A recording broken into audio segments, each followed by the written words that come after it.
Terrence, thank you so much for joining us. We know you have a really busy performing and teaching schedule, and you're really in demand, right? I mean, you've performed with most of the major orchestras in this country. You've traveled across the pond to Europe and played with those major orchestras. How do you keep it all going? Oh gosh, I just immerse myself in the music, especially because you never know who's going to show up, right? Yeah, well, we're going to And show up. I just enjoy what I do. I'm blessed to have not only music in my life, but the opportunity and the platform to share it with an eager and receptive audience. Did you grow up in a musical family, or were you kind of like the outlier? Actually, funny enough, my parents were rock and rollers in their day. Oh, yeah, My mother. I played in a garage band when I was a kid. Oh, really? Yeah. Yeah. Okay. Yeah. Yeah. Little Terrence Wilson trivia. I also played the trombone and the tuba in my middle school band. But no, I my parents were rock and rollers. My mother was the lead singer in a group called Baby Jane and the Rockabys, and she was Baby Jane. My older brother, who keeps all the family archives, has some LPs, those old 33s and 45s. There's one of my mother and her group singing like how much is that doggy in the window, and old. Wow. Yeah. They were actually produced by Phil Spector, that guy Yeah. who the crazy guy. You mentioned playing low brass instruments. Was that before, after, or during your interest in the piano? It was during. Yeah, it was during. If you were in music, you were in the band.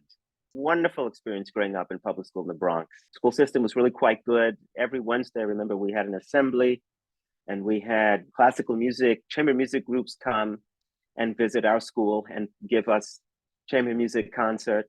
I think we had at one point Canadian brass. Wow. So I was exposed to classical music quite early, thanks to programs at the public schools in the Bronx where I went to school and grew up. I remember hearing, I'm pretty sure it was Arthur Rubinstein playing Chopin's first ballade in G minor. And I remember just being just completely blown away by what I was hearing. And I knew that was the direction I wanted to go in.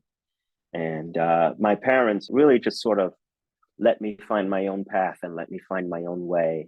For my 10th birthday, my mom, I love her for this. She didn't know Alfred Brendel and Maurizio Pollini and Radu Lupu and Richard Good and Emmanuel Ax. She didn't know those names. For my 10th birthday, I'm going to take you to see a classical pianist. Uh-huh. So when we get out of the limo and we arrive at Radio City Music Hall, Well, so wait a minute. You got out of a limo? we got out of a limo and we went to see Liberace. Oh, sequins and all, and the candelabra. And did he have a white Yeah, piano? I'm sure he had several pianos. I'm sure at least one Yeah. or a dozen of them had rhinestones in them. It was a great, great, great show. Now let's Uh, talk about the piece you're actually going to be playing with us, Liszt's mhm. Totentanz, his dance Yes. of death. If anybody goes to your wonderful website and looks at all the repertoire that you're used to playing with orchestras and whatever, it's actually even listed there. And you're kind of in an elite company. There aren't very many internationally acclaimed piano soloists that actually list Totentanz on their repertoire. I'm just imagining, and maybe you'll correct me, that out of all the concertos you get asked to play, this is not that frequent.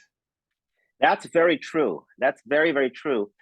In fact, when I was 14, Last year. I had I had just recovered from scoliosis corrective surgery, Wow. and when I came out of that, Riccardo Muti was the music director of the Philadelphia Orchestra at the time, Right. and I had just won the junior concerto competition. Uh-huh. So I'd had a chance to play the first movement of the Cacciatorian Piano Concerto, Oh yeah. which is another war horse that almost nobody ever hears Right. Bam, anymore these bam, days. bam. Yeah. Yes, yes. So by the time the orchestra was looking for a piano soloist to play a Martin Luther King tribute concert, they had already heard me and they'd already known of me.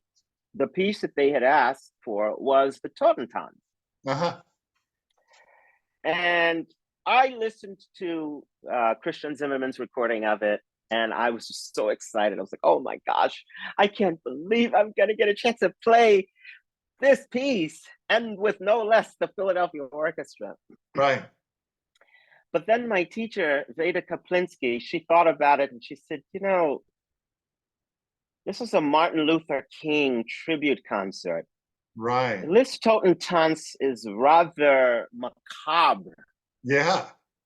for an event that should be You maybe a can't get little bit around it. It is. Yeah. less dark, you know. It is, and delightfully so, and in a wonderful way. Yes, it is. But perhaps in a way that was not appropriate for that particular concert. Well, this piece is the big middle of the sandwich where we're starting with the Sorcerer's Apprentice by Dukas and ending with the Berlioz Symphonie Fantastique. And so it is kind of that, fantasy magic type of program at the very end of October. So it kind of works. Well, it's such a pleasure to meet you Zoom-wise, and our whole community is just really charged about having you come out and perform with the Stockton Symphony, the Dance of Death, and I'm sure you're going to make it really come to life.